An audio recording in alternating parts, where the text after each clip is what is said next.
Hello everyone, welcome to this channel आने के education point. Myself Hina Takkar. और आज हम बात करने वाले हैं कि जो बीकॉम प्रोग्राम से थे और उन लोगों का जो ये एग्ज़ाम हुआ था बिजनेस ऑर्गेनाइजेशन एंड मैनेजमेंट का, तो मैंने सोचा कि क्यों ना आप लोगों से डिस्कशन किया जाए कि कौन से बच्चे को कितने मार्क्स चाहिए और वो पास होगा या नहीं होगा। तो सारी डिस्कशन इस वीडियो के अंदर करने वाले हैं और साथ ही साथ क्वेश्चन पेपर भी डिस्कशन होगा। जो इंपॉर्टेंट टॉपिक मैंने बताए थे वो भी आप लोगों के एग्जाम्स में आए थे, वो सब मैं अब बताने वाली हूँ। और जो बच्चे सेमेस्टर 1 में अब आने वाले हैं तो उन लोगों को एक पैटर्न पता चल जाएगा जो बिल्कुल 2022 का बिल्कुल लेटेस्ट पैटर्न है, क्योंकि प्रीवियस क्वेश्चन पेपर आपके बिल्कुल किसी काम के नहीं रहे, क्योंकि उसमें हमारी मार्किंग स्कीम कुछ और थी, अभी कुछ और है, क्वेश्चन कुछ और थे। सो ये बिल्कुल नया पैटर्न है, तो आप वीडियो को बिल्कुल एंड तक देखें। और जिनका एग्ज़ाम हो गया है उन लोगों की जो दुविधा है कि वो पास होंगे या नहीं होंगे, तो मैं सब कुछ डिस्कशन इस वीडियो में करने वाली हूँ। सबसे पहले मैं बात करने वाली हूँ कि आपका 90 मार्क्स का पेपर था, 3 घंटे का पेपर था। बीकॉम प्रोग्राम वालों का ये पेपर था, ठीक है। रेगुलर से हो, एनसी वेब से हो, चाहे आप सोल से हैं। क्या पे कुछ इंस्ट्रक्शन दिए गए थे, रोल नंबर आपको ऊपर लिखना है, 5 क्वेश्चंस आपको अटेम्प्ट करने थे। सारे क्वेश्चन इक्वल मार्क्स के, हिंदी या इंग्लिश में से कोई भी आप मीडियम चूज़ कर सकते हैं, लेकिन वो सेम होना चाहिए। इंग्लिश हिंदी मिक्स करके पेपर दिया गया था। सबसे पहला क्वेश्चन 9 नंबर का था और बी वाला पार्ट भी 9 नंबर का, मतलब दोनों को मिला के 18 नंबर का था। दोनों को अलग अलग अटेम्प्ट करना था। ए पार्ट जो था आप लोगों का, इसमें भी चॉइस आई थी क्वेश्चन फर्स्ट में। कभी कभी क्या होता है, बच्चे क्या करते हैं, फर्स्ट वाले का ए कर देते हैं और नीचे वाले का बी कर देते हैं जब उनको आता होता। तो ऐसा नहीं होता कभी भी, दोनों में से कोई एक ही चूज़ करना होता है, उन्हें दोनों के पार्ट करने होते हैं। मतलब अगर आपने ऊपर वाला अटेम्प्ट कर रहे हो तो ऊपर वाले के दोनों पार्ट करोगे, ये नहीं कि एक ऊपर से ले लिया एक नीचे से ले लिया, नहीं, वो बिल्कुल गलत माना जाएगा, पूरा क्वेश्चन काट दिया जाएगा, ठीक है। तो ऐसा बिल्कुल ना करें, क्योंकि वहाँ पे जो हमारे चेकर होते हैं वो बिल्कुल इतना टाइम नहीं लगाते हैं, वो उनको गलत लगता है वो सीधा काट देते हैं, इतना टाइम नहीं लगाते वो किसी भी चीज़ पर। सो पहला क्वेश्चन 9 नंबर का था। जिन्होंने बना के किया है उन लोगों को वो कम से कम अपने आधे मार्क्स मान लें या उससे थोड़ा कम मांग लें। बाकी वो डिपेंड करता है एग्जामिनर पे, वो कितने मार्क्स देना चाहता है या वो कितने इंटरेस्ट से आपकी कॉपी को चेक कर रहा है, आपकी प्रेजेंटेशन कैसी है, बहुत सारे पॉइंट्स होते हैं। इसके ऊपर भी अलग से वीडियो बना रखा है कि किस तरीके से चेकिंग होती है। अगर आपने वो नहीं देखी तो जाके वीडियो देख ले। तो ए पार्ट जो था आपका, modern organisation are the integral part of the live today discuss करना था। पूरा का पूरा 9 पॉइंट्स आप लोगों को बना के लिखने थे, ठीक है। बी वाला पॉइंट जो था आपके फ्रेंचाइजिंग के ऊपर था। उसका मतलब क्या है, उसके एडवांटेजेस ये लिखने थे। बहुत सारे बच्चों ने क्या किया होगा, डिफाइन तो यहाँ लिख दिया होगी, एडवांटेज लिखे नहीं होंगे और वो सोच रहे हैं कि 9 में से 9 नंबर मिले। ऐसा नहीं होने वाला। डिफाइन हद से हद 1 नंबर की मान लीजिए, बाकी वाले जो पॉइंट्स है वो आपके 8 नंबर की वेटेज रखते हैं। तो आप सोच सकते हैं कि अगर एक डिफाइन को चाहे आप 2 पेज में एक्सप्लेन करो चाहे 4 में करो, आपको मिलेगा 1 या 2 नंबर ही, क्योंकि बाकी वाले पॉइंट जो आपसे बाकी जो सेकंड क्वेश्चन पूछा गया उसकी वेटेज ज़्यादा होती है, ठीक है।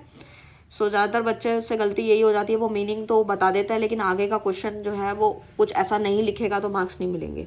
तो ऐसे ही सेम इसी में अप्लाई होता है, सेम इस क्वेश्चन के अंदर भी अप्लाई होता है कि अगर एक क्वेश्चन के अंदर 2 या 3 चीज़ें पूछी गई हैं तो वो डेफिनेटली आंसर में होनी ही चाहिए, तो मार्क्स मिलेंगे, अदरवाइज नहीं। सो जिन्होंने बना के लिखा था वो आधे आधे मान लें, और जिन्होंने बिल्कुल सही करेक्ट लिखा तो वो आराम से 8 नंबर तो आराम से मान के चल सकते हैं। और जो सेकंड वाला पार्ट था, मैंने ब्रेक एंड क्लिक आप अपनी इंपॉर्टेंट वीडियो के अंदर बताया था।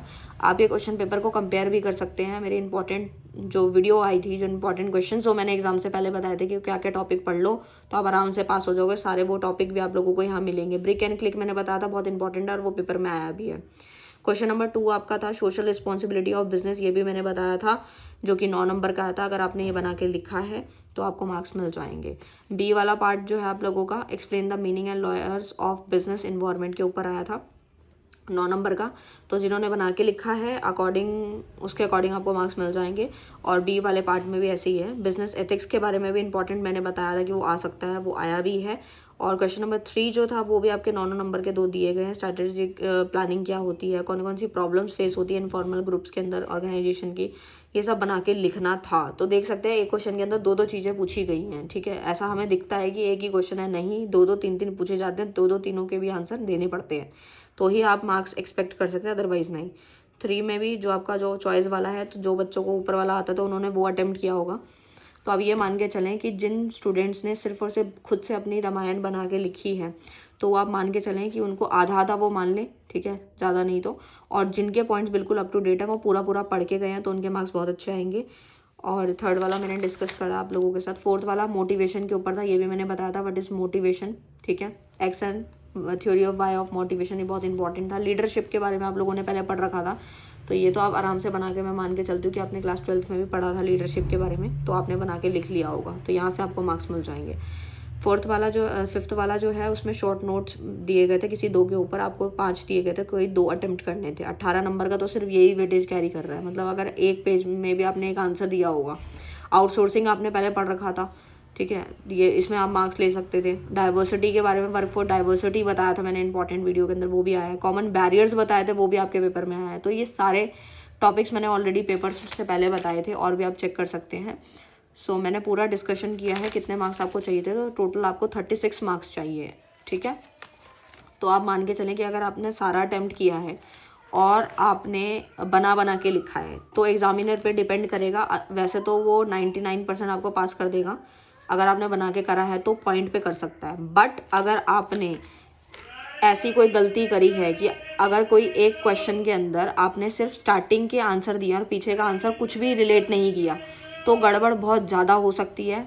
बाकी एग्जामिनर ध्यान ना दे या आपका तुक्का लग जाए तो बात अलग है।